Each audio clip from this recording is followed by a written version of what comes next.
വെളിച്ചെണ്ണ വില ഇങ്ങനെ നാൾക്ക് നാൾ ഏറുമ്പോൾ ആവശ്യക്കാർ വാങ്ങുന്നതിന്റെ അളവ് കുറച്ചു, അതിന്റെ തോത് കുറച്ചു. അതുകൊണ്ട് തന്നെ വെളിച്ചെണ്ണ വില ഇങ്ങനെ ഉയർന്നത് സാധാരണക്കാരെ പ്രതിസന്ധിയിലാക്കിയിട്ടുണ്ട് എന്ന കാര്യത്തിൽ തർക്കമില്ല. ഈ പ്രതിസന്ധി ഈ ആവശ്യക്കാർക്ക് മാത്രമല്ല, വെളിച്ചെണ്ണ നിർമ്മാതാക്കൾക്കും അതിന്റെ മൊത്ത വ്യാപാരിക്കും ചില്ലറ വ്യാപാരിക്കും ഒക്കെ കനത്ത പ്രതിസന്ധി പ്രഹരം ഏൽപ്പിച്ചിട്ടുണ്ട് എന്ന കാര്യത്തിൽ തർക്കമില്ല. നമ്മോടൊപ്പം ചേരുന്നത് വെളിച്ചെണ്ണയുടെ ഒരു മൊത്ത വ്യാപാരിയാണ്. ഈ മേഖലയിലെ ഇപ്പോഴത്തെ അവസ്ഥയെക്കുറിച്ച് അദ്ദേഹം കൃത്യമായി കാര്യങ്ങൾ പറയും.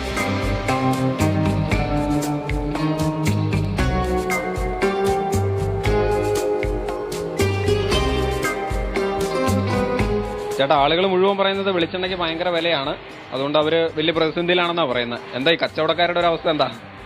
പ്രതിസന്ധി തന്നെയാണ്. കച്ചവടം ഒരു 40% അങ്ങോട്ട് കുറഞ്ഞു, 60% കച്ചവടം ഇല്ല. ഇത് ഒരു 6 മാസത്തേക്ക് ഇങ്ങനെ പോയി കഴിഞ്ഞാൽ വൻ നഷ്ടത്തിലൂടെ ഒരു 5-6 മാസം 2026 വില കുറയുമെന്നൊരു പ്രതീക്ഷയുണ്ട്. അത് പ്രകാരം നിർത്താതെ മുന്നോട്ട് പോകുന്നു. ആ സമയത്തും വില കുറഞ്ഞില്ലെങ്കിൽ പിന്നീടുള്ള മുന്നോട്ട് പോക്ക് ഭയങ്കര ബുദ്ധിമുട്ടായിരിക്കും. ആളുകൾ എങ്ങനെയാ അങ്ങോട്ട് വാങ്ങാനൊന്നും വരുന്നില്ലേ? ശുദ്ധമായ വെളിച്ചെണ്ണ കൊടുത്തിട്ട് വളരെ കുറഞ്ഞു. 100-150 കിലോ ഒക്കെ റീറ്റെയിൽ വീട്ടുകാരുടെ കച്ചവടം മാത്രം ഉണ്ടായിരുന്നത് ഇപ്പൊ 40 കിലോ 50 കിലോ ആയിട്ട് കുറഞ്ഞു. വലിയ ഹോൾസെയിലുകാർ ആരും വരുന്നില്ല. എല്ലാവരും എല്ലാവരും വേറെ ഓയിലുകളിലേക്ക് പോകുന്നുണ്ട്. പക്ഷേ മറ്റ് ഈ റിഫൈൻഡ് ഓയിലുകൾ ഉപയോഗിക്കുന്നതിനോട് ആണ് ആളുകൾക്കൊരു മടിയുണ്ട്. എല്ലാവർക്കും അറിയാം ഇത് റിഫൈൻഡ് ഓയിൽ ഉപയോഗിച്ച് കഴിഞ്ഞാൽ പ്രശ്നമാവും എന്നൊക്കെ അറിയാം. അതിന്റെ പേരിൽ വന്ന് കുറച്ചെങ്കിലും വാങ്ങുന്നുണ്ട്, വാങ്ങാൻ ആഗ്രഹമുണ്ട്. പക്ഷെ അവരുടെ സാമ്പത്തിക നിലയാണ് അവരെ സമ്മതിക്കാത്തത്. മാറ്റം ഉണ്ടാവും അടുത്തെങ്ങാനും? 2026 ഒരു മാറ്റം ഞങ്ങൾ പ്രതീക്ഷിക്കുന്നു. പക്ഷേ ഇപ്പോഴത്തെ പ്രസന്റ് കണ്ടീഷനിൽ ഇതൊന്നും അല്ല പ്രശ്നം. തേങ്ങ ധാരാളം ഉണ്ട്. പക്ഷെ ഈ തേങ്ങ വെട്ടുന്നത് മുഴുവൻ മാർക്കറ്റിലേക്ക് കൊപ്രയായിട്ട് വിൽക്കാൻ വരുന്നില്ല. തമിഴ്നാട്ടിൽ ഊഹക്കച്ചവടക്കാരുണ്ട്. അവരെ സംബന്ധിച്ച് 50 ലോഡ് 100 ലോഡ് കൊപ്ര എന്നൊക്കെ പറഞ്ഞാൽ ഒന്നുമല്ല, വളരെ സിമ്പിളാണ്.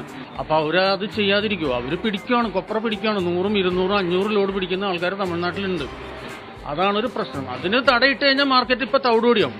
ഒരുതരം കരിഞ്ചന്ത നടക്കുന്നതുകൊണ്ടാണ് ഇങ്ങനെ വരുന്നത്. അതെ, അവർ പിടിച്ചു വെക്കുകയാണ്. അവർക്കറിയാം വില കൂടും. എല്ലാവരും എന്തോരം ഹോൾഡ് ചെയ്യാൻ പറ്റുമോ അവരവരുടെ കപ്പാസിറ്റി അനുസരിച്ച് എല്ലാം പിടിക്കും. അതിന് മുകളിൽ വരുന്ന കൊപ്ര മാത്രമാണ് വിൽക്കാൻ വരുന്നത്. ഇങ്ങനെ ഈ രീതിയിൽ പോയി കഴിഞ്ഞാൽ കച്ചവടക്കാരെന്ത് ചെയ്യും?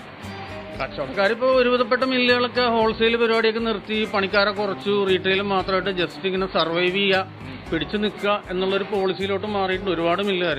വെളിച്ചെണ്ണയുടെ ഈ കാലവും കടന്നുപോകും, സാധാരണ നിലയിലേക്ക് വെളിച്ചെണ്ണ വില എത്തും എന്നൊക്കെ പ്രതീക്ഷ പ്രകടിപ്പിക്കുകയാണ് കച്ചവടക്കാർ. അത് തന്നെ നമുക്കും പ്രതീക്ഷിക്കാം. മെൽബിൻ ജോസഫിനൊപ്പം അനൂപ് ശ്രീധരൻ, മനോരമ ന്യൂസ്, കൊച്ചി.